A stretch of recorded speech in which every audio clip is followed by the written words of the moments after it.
welcome to our weekly Skate Happy Q&A with Christine coaching session. For those who don't know me, my name is Christine Reeves Beleznay, and I'm a high performance coach helping athletes figure out the mind-body connection, getting their brains and their body on the same page so they can unlock peak performance. So a lot of what we do is done via FaceTime or Zoom online platforms. There's also online private one-on-one sessions as well as in person, of course. And you can get all that information on my website at www.figureskatingtraining.com. So I want to thank everyone who joined me last week and welcome you back, as well as all our new friends joining us today. I had some great questions sent in this week. Just remember, use the chat box. Give a thumbs up or down or comment, and if you can, share some of your experiences that you are going through. And because there's lots of people out there who may be going through the same thing, and just by opening up the dialogue and not keeping it sort of inside helps to find solutions. It helps to get it out of all that little spiraling thought process that goes on in the head when we're struggling with something. And also when you do get it kind of out there, it's like, oh, it's not quite so bad as what I thought it was in the back of my head. So please use the chat to send me notes. Let me know what you thought last week and what you think this week, and I look forward to your suggestions and questions. Let's get started. The first question was sent in by a skater, and let me just read it. I have days that I feel really good, confident, and then the next day I feel like I can't do anything properly. I feel like I have lost all my confidence. How do I build that confidence that will last? Great question. What the skater is describing is what I call false or temporary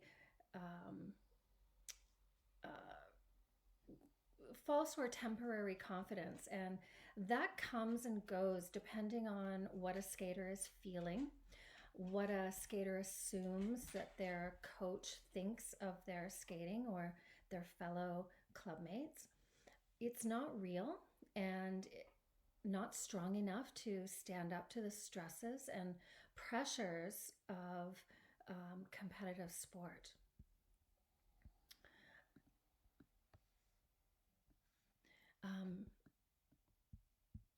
So if you have any thoughts on that and you are going through that same thing, please make sure that you, by all means, put that comment in the box and share with everybody.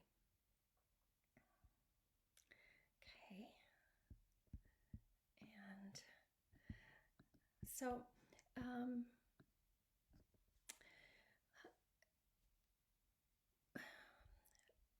when confidence is not real and not strong enough to stand up to the stresses, we struggle and we start to doubt, and it spirals back to the beginning. And I bet a lot of you can think back to a time in your skating career when you were really confident. You can see some trends, some similar things that went into your training and life that allowed you to be really, really confident. One of those things is self-efficacy, and that's having the belief in one's abilities, and it means you value your strengths. That's the feeling of I can do it. I feel like I can do it. I've done this before. The ability to walk out onto the ice, into the gym, and go, I can do it. I got this. So how do we build confidence? Well, There are 6 ways, 6 different ways I'm going to share with you today. There's lots of ways, but particularly 6 that I'm going to share with you today. Um, Something important to note, as I say this all the time, everybody's different. And what makes me feel confident might be different from what makes you feel confident. So that's why I'm giving you a number of thoughts on building confidence. And hopefully, whether you use all 6 or you use a few of them, something there will help you build your confidence. So, um, and there's also some that, just don't work, may not work for you, and that's okay. If you can find something, then that's, I've done my job. If you're a coach or a parent, just know that not everybody is motivated the same way, and I'm sure you know this. One skater may need a big cheering section, and one may say, "Don't look at me; it makes me nervous." And I'm sure you all have had a skater like that or know of a skater like that. So, here are some ways, 6 of them, to build confidence. Past performances. So, yes, this is a no brainer. If you have a successful performance, then you feel confident. And if you have a unsuccessful performance, then of course your confidence starts to erode. But also, what if you have never had a great performance or one that you can even remember? Well, first of all I want to say is that you can't wait to have success to then expect to have confidence. We build it from small little victories, small little successes. With each little success that you recognize, um, and celebrate, you are putting money in your confidence bank. The way that you can apply this is to take skills and break them down into smaller chunks. Each little chunk you do successfully, you continue to build success. It is it is not a failure that you haven't maybe acquired the skill right away, but you are successful at having acquired smaller skills, which build to the bigger skill and add into your confidence bank. When you look at progress like this, your past becomes full of successes and instead of failures. And another thing to remember is how to look at failure. Each effort that isn't successful yet is giving you valuable feedback to help you become successful later. If you have a bunch of failures in your past, that's okay. That's because you can start to look at them differently. Start building confidence through smaller successes. Being successful doesn't mean that you have been doing the entire performance perfectly every single time. There's always room for improvement, there's always room to learn and do better. So that's where sometimes that perfectionist attitude can come in, be a problem for some performers, and we'll talk about that a little later. Um, if you have, what if you want, what you want to do is start journaling the number of times you succeed to the number of times you don't. You want to set yourself up to be challenged, but not to the point where you're going to fall short almost every single time. So, that journaling is really valuable skill, and I know it takes time, but you'll really benefit from listing off all those successes that you make each training session, each competition, and that again, you're filling up that confidence bank. You're putting money into your account, and you're not taking it out. The second way to build confidence is by vicarious experience. So, the idea that when you're training and your friend, maybe who's the same age and training at the same club or in the same competitions, and you put in the same amount of time, and you're all kind of working on the same skills and the same level. And when one gets the skill, it's like, wow, oh, well, she got the skill and we're kind of the same. So maybe that means I can get the skill too. And that helps. That gives a little boost, you know? So, and also you can think, wow, she went for it. Well, I can go for it.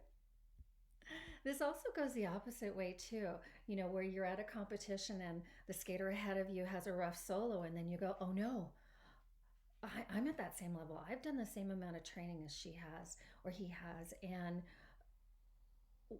what if nothing happens for me? What if I make those same mistakes?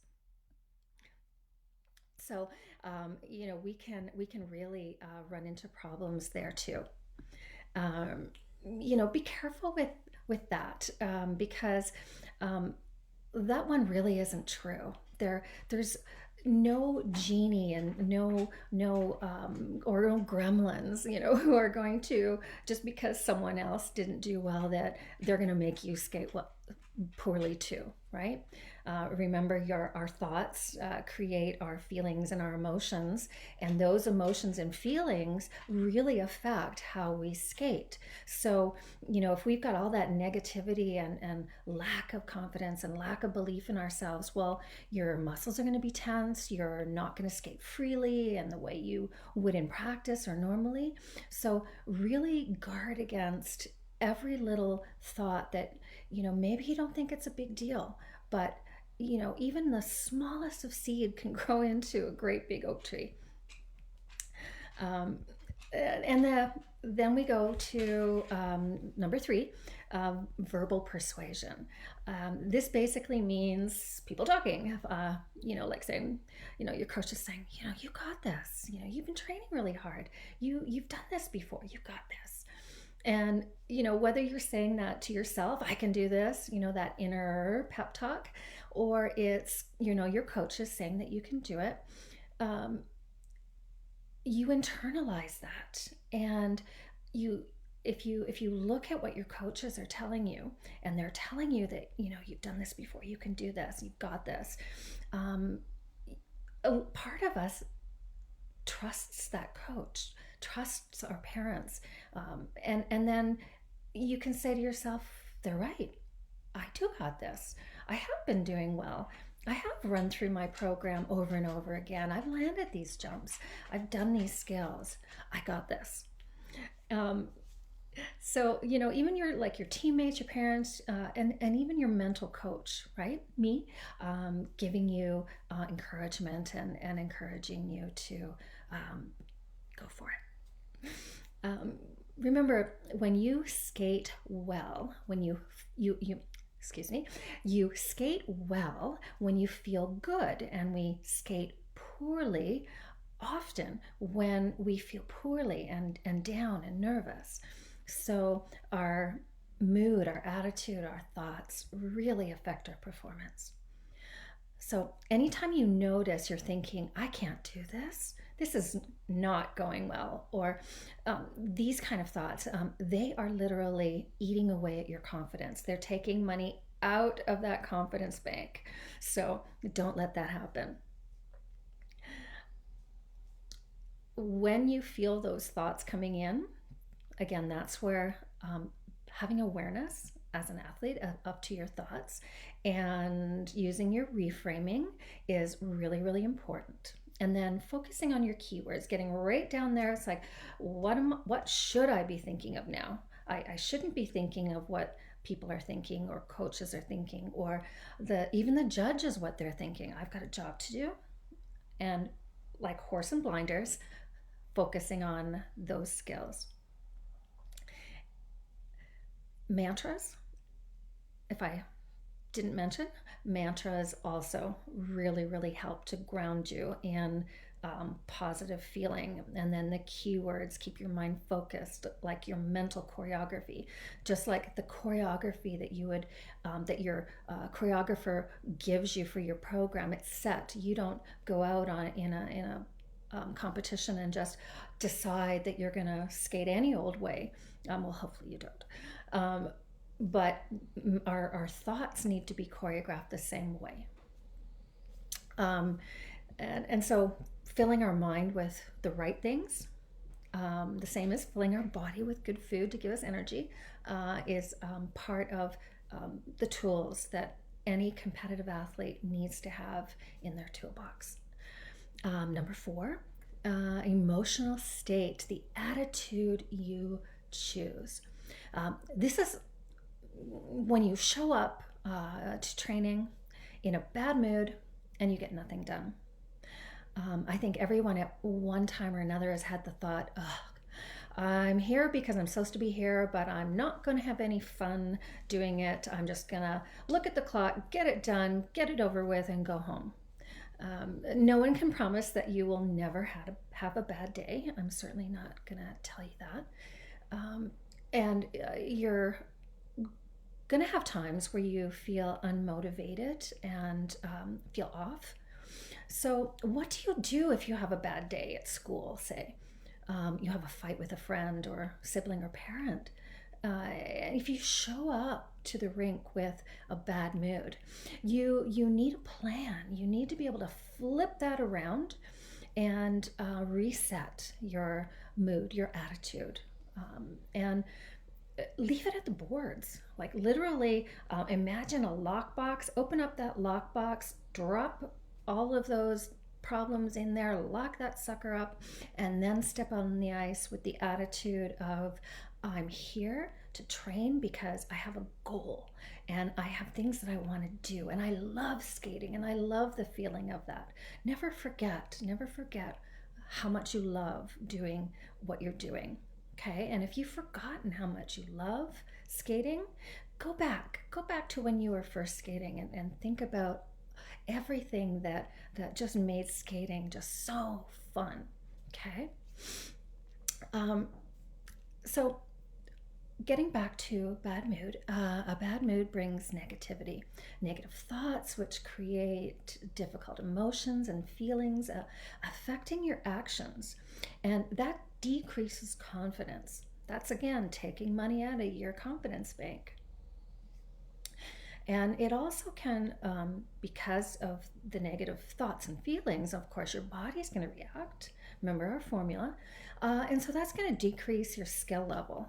And again, the cycle, which will then affect and decrease your mood and your attitude. And then again, we're starting that cycle until it's spiraling so bad that you have an emotional outburst on the ice, or your coach tells you to leave and reset your attitude and come back on when you're ready. And hopefully that you don't get to that point, but that's when you just sort of allow the mind to go loose and untrained, and don't take sort of authority over that, and be responsible for what you're feeling and thinking and your attitude, right? So not only will that affect the session on the ice, but the next day when you come back to the rink and you step onto that ice, there's still that residual, there's still that yesterday was really bad and maybe I had to leave the ice and I wasn't feeling really good, and so you still carry that. If you haven't dealt with it, if you haven't reset your attitude, then you're going to be carrying that back the next day. So how do you make sure that you got a plan and you're on top of it? When I'm in a bad mood, what brings me up? What brings you up? If you can, and if you're joining us, please put your solutions, like your things, in the comment box about what really inspires you to get on the ice. Is it a playlist? Is it seeing your friends, or even maybe that gratitude, right? Being grateful. for being allowed to come to the ice and skate and or even helping someone. When you get out of your own little bubble of me, and you help someone else, that gives you such a good feeling, and that can be the sort of spark that helps to reset your mood. Or some people even think, okay, if none of that's working, then I'm going to think of, I'm going to work really, really hard. I'm going to think of a snack, my favorite snack, and I'm going to reward myself if I work really hard and I change my mood and I do my best where I am right now. Or, some other little reward that you can give yourself for turning yourself around and working hard and having a good attitude. I look forward to hearing some of your comments and what you have done to turn your mood around, or if you've got a great song that you think maybe somebody else could use as well, by all means, put that in the comment box. But the most important thing is that you recognize that negative, funky mood when it sets in. Don't let it cross onto that ice surface. Open that lockbox, drop that mood in there, do what you got to do, have a plan. And that's where sort of being prepared, pre-planning. You don't have to wait until you're in a bad mood to then go, oh, what do I do? What do I do to get myself out of this mood? Pre-plan. Say, you know what? There's probably going to be a day, some point in the future, where I'm going to really not feel like training very well or training hard, or I just don't want to be here. What are you going to do? Have a plan. Okay, so let's go on to 5. Increased physiological state.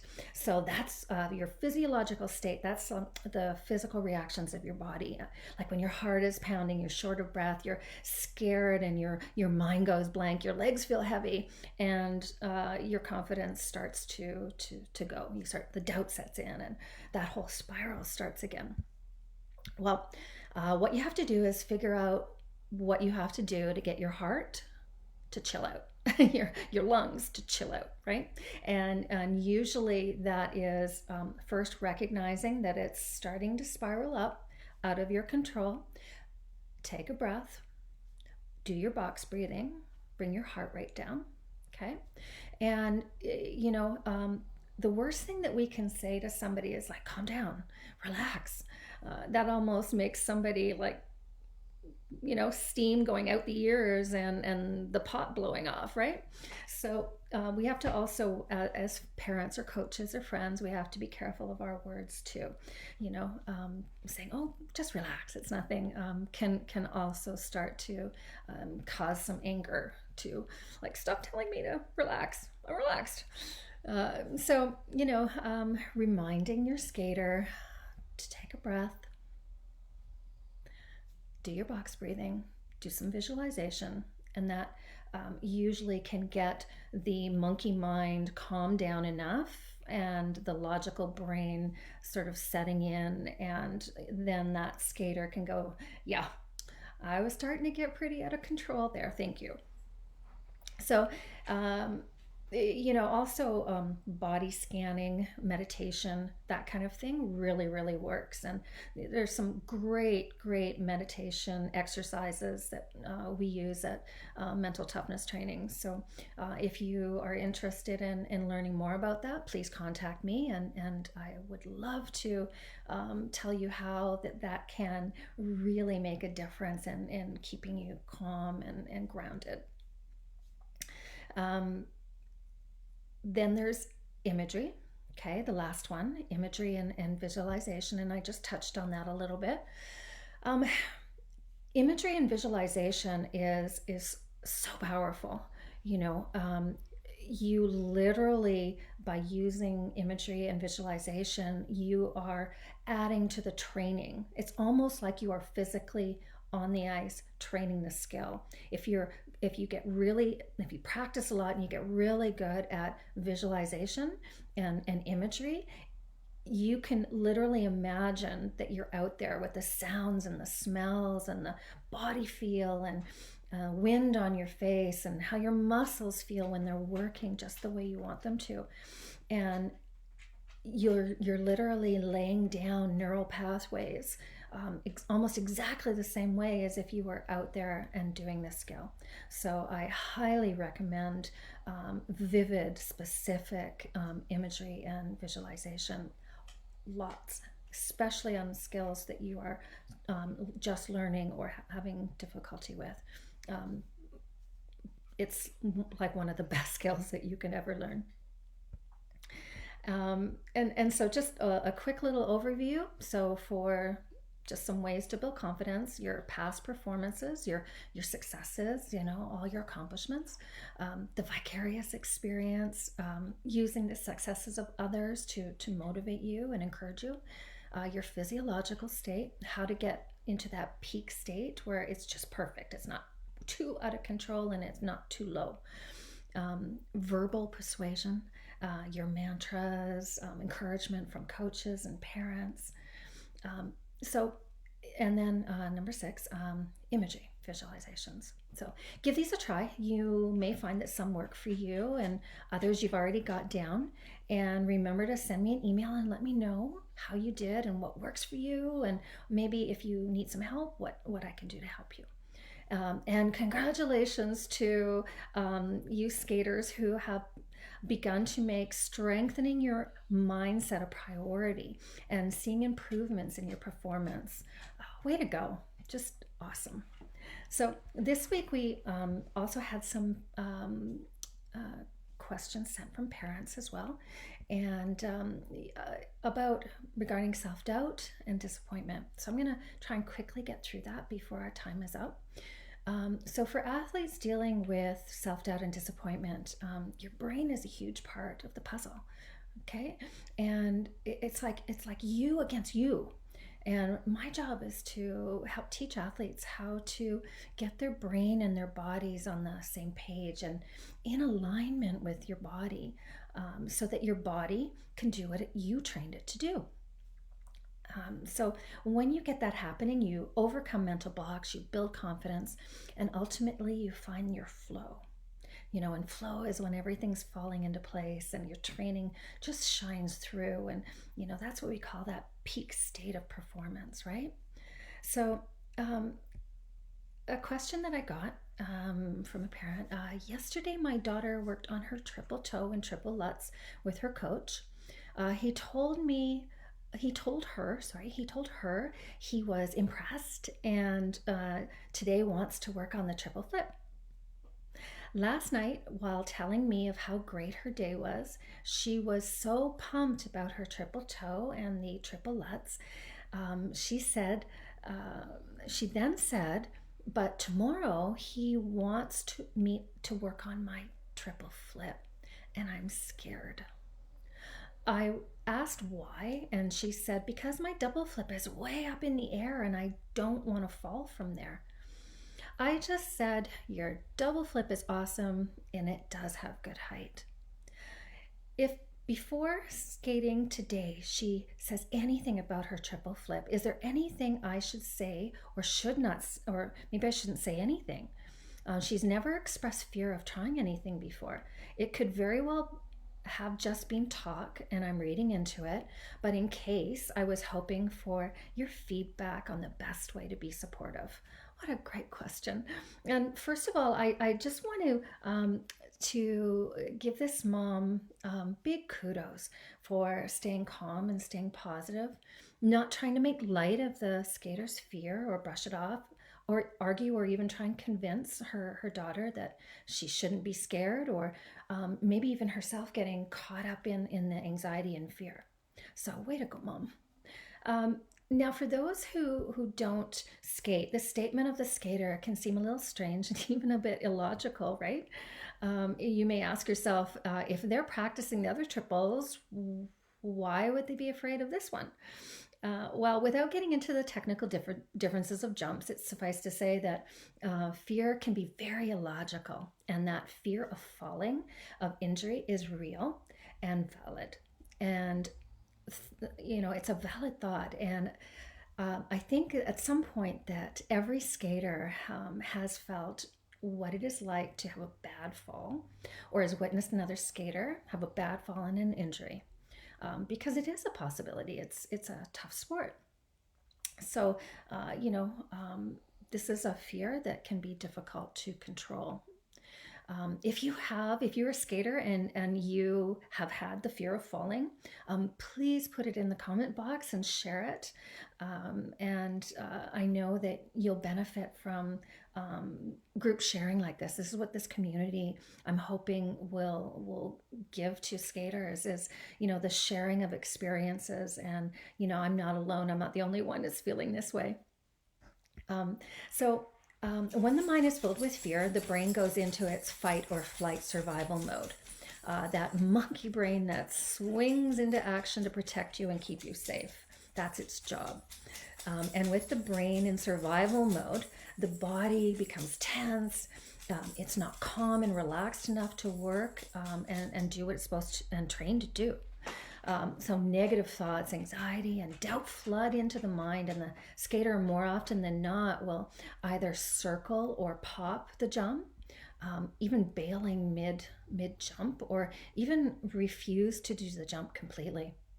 So my best advice for any parent who has had similar conversations with their skater or child is to resist the temptation to try and solve the problem, or say, oh, don't worry about it, you'll be fine. So here are my suggestions, and please, they're just suggestions, and you know your child best and what works and what doesn't. So you can try these or not. Some positive, non-judgmental support would be like, you know, trust your technique, trust your ability, trust the process. And, your coach would never have let you work on that if he didn't think you were capable. Ask your skater what could be the benefits of having a jump that had extra height. Encourage them to come up with positive statements about their skating, their improvements. Remind your skater of how impressed the coach was with the other jumps. Sometimes our skaters, if guided well, can come up with a lot of great reframes of that negative statement and the self-doubt on their own, and we can just sort of lead them and get them to kind of recognize that on their own. So we're done for today, and I am so thankful that you have all joined me. Um, I hope that you have gained some little bit of insight, a little tip here or there to help either yourself as a skater or your own skater or child. Um, and I just want to say thank you again, and we will be here next. I will be here next week, same time, and I hope that you will send me more questions that we can discuss, and contact me if you have any questions that you want to go into a little more detail with. You can also check out the website www.figureskatingtraining.com, and I look forward to seeing you next week. Have a wonderful, wonderful week.